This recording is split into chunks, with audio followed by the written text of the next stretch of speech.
Assalamualaikum warahmatullahi wabarakatuh. Sahabat Dentalia, kita jumpa lagi ya.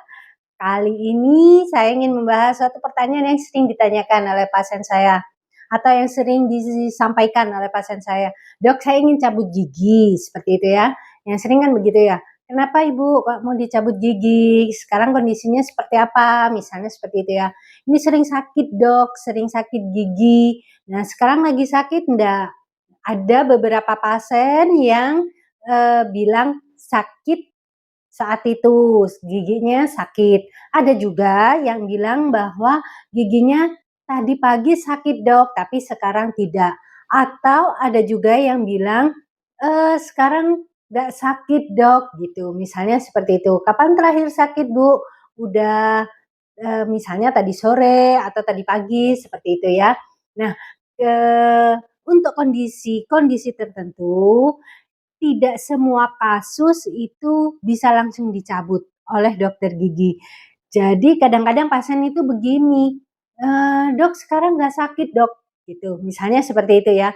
Karena ada beberapa orang yang tahu bahwa kalau sedang sakit gigi itu tidak boleh dicabut.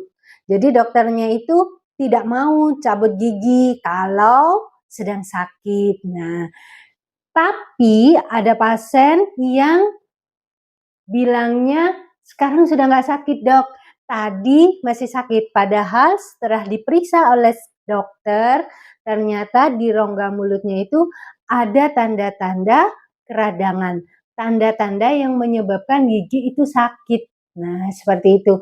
Jadi sekarang yang perlu sahabat Dentalia ketahui itu, kenapa sih kalau ke dokter gigi, kalau bilang sedang sakit giginya, itu dokternya nggak mau nyabut atau sama dokter minimal dikasih obat dulu.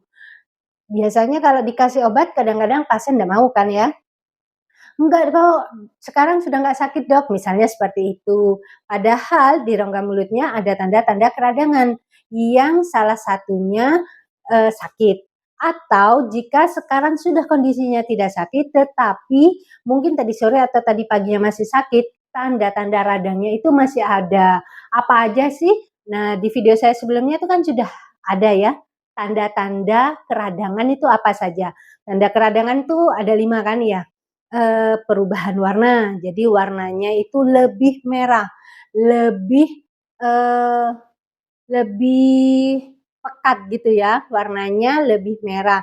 Kemudian adanya peningkatan suhu, kadang-kadang ada hangat-hangatnya gitu ya, atau bahkan kadang sampai panas pada tubuh, keseluruhan tubuh, tidak hanya pada lokasi yang sakit saja. Jadi adanya perubahan warna, kemudian peningkatan suhu tubuh, adanya rasa sakit. Nah, rasa sakit itu salah satu tanda radang. Kemudian adanya pembengkakan. Ada kalanya sakit giginya itu kalau keradangannya sampai parah, dia menyebabkan bengkak. Itu salah satu tanda keradangan. Yang kelima itu adalah disfungsi, tidak berfungsi. Artinya apa? Kalau misalnya dipakai makan, itu sakit atau tidak nyaman seperti itu ya. Itu salah satu tanda keradangan. Nah, jika salah satu tanda keradangan itu ada di dalam rongga mulut, berarti dia masih radang. Jadi kadang-kadang walaupun pasien itu bilang sudah tidak sakit, nggak bengkak gitu, tapi di gusinya itu masih ada warna kemerahan atau bahkan merahnya lebih pekat seperti itu ya. Nah, walaupun saat ini tidak sakit, tapi itu masih ada tanda keradangan dan itu salah satu yang tidak boleh dicabut pada saat gigi sakit. Nah, sekarang kenapa sih alasannya yang sahabat Dentalia perlu tahu itu adalah alasannya. Jadi bukan dokter tuh tidak mau melayani ya, tapi ini demi keselamatan pasien. Jadi dokter itu mengutamakan keselamatan pasiennya. Untuk sakitnya nanti bisa diatasi dengan cara diberi anti nyeri atau kalau jika terjadi infeksi diberi antibiotik seperti itu ya. Kalau cuma radang aja mungkin dikasih anti inflamasi atau anti radang. Nah, kenapa sih pencabutan itu harus ditunda? Bukan tidak boleh dilakukan, tapi ditunda sampai keradangannya tidak ada.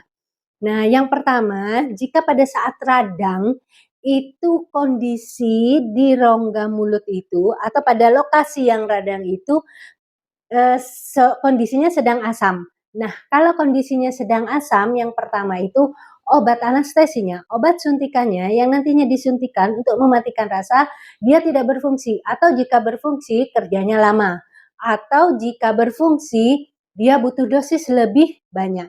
Nah, kalau dosisnya sudah butuh lebih banyak, itu ada pertimbangan lain. Jika usianya masih muda, mungkin saja bisa diberi obat anestesi 2 kali atau 3 kali dosis yang normal.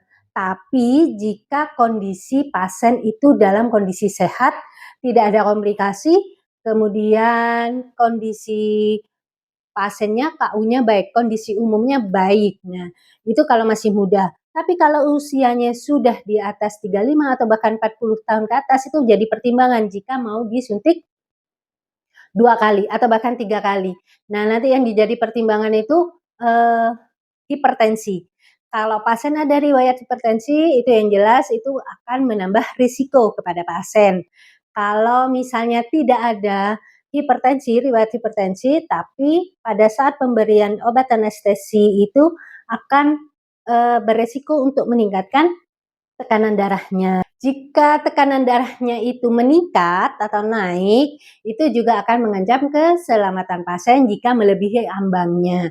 Jadi itu perlu diperhatikan pada saat akan memberikan anestesi kepada si pasien.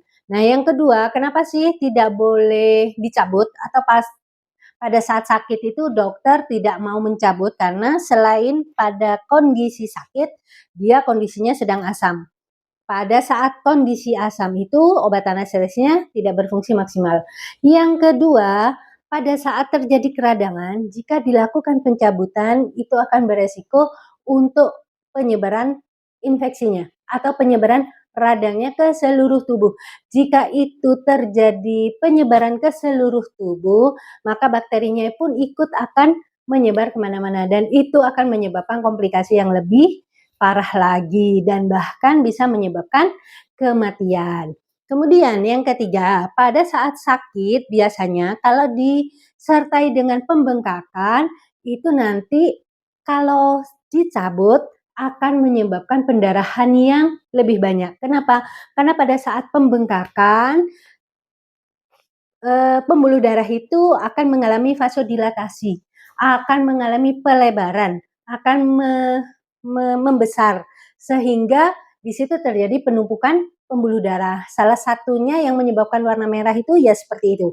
Jadi dilatasinya tadi menyebabkan pembuluh darah dia menumpuk ke situ.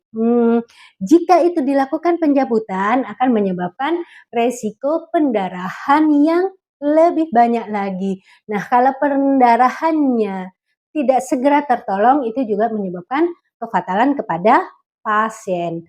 Jadi kehilangan darah yang sangat banyak bisa menyebabkan salah satunya shock. Jadi pasien akan kehilangan banyak darah, lemes gitu ya, atau bahkan shock, tidak sadarkan diri. Nah, itu kalau sudah terjadi seperti itu, jika tidak bisa ditangani di tempat praktek mandirinya dokter, itu harus dilakukan rujukan ke rumah sakit dan itu akan menyebabkan komplikasi yang lebih banyak ya, dan juga merepotkan keluarga yang lain. Nah, jadi itu yang paling mendasar, 3 alasan itu. Selain itu, pada saat sakit, itu kalau dilakukan pencabutan yang anestesinya tidak maksimal, nanti pasien akan merasa sakit. Padahal harusnya dengan memberikan obat suntikan tadi, obat penghilang rasa sakit atau anestesinya tadi, tujuannya kan untuk mengeblok sarafnya supaya tidak merasakan sakit. Tapi kalau obat anestesinya, obat biusnya tidak bekerja maksimal, akhirnya pasien tetap akan merasakan sakit. Jadi itu salah satu eh, alasan yang paling mendasar, yang paling membahayakan untuk si pasien. Jadi untuk sahabat Dentalia yang sedang sakit gigi, bersabar dulu kira-kira 1 atau 2 hari atau bahkan 3 hari untuk menunda keradangannya. Biasanya setelah 3 hari keradangan itu perlahan-lahan akan berkurang. Jika terjadi infeksi itu akan dibantu untuk ditambah antibiotik oleh dokter sampai pembengkakannya itu mengempes. Seperti itu ya sahabat Dentalia. Semoga bermanfaat. Jadi sahabat Dentalia perlu memperhatikan dan mengutamakan keselamatan pasien. Tidak hanya ingin menghilangkan rasa sakitnya saat itu juga gitu ya. Kalau cuma rasa sakitnya itu nanti bisa dibantu dengan obat analgesik atau obat penghilang rasa sakit. Demikian sahabat Dentalia, semoga bermanfaat dan tidak buru-buru untuk dicabut giginya jika masih sakit. Semoga bermanfaat. Assalamualaikum warahmatullahi wabarakatuh. Salam sehat.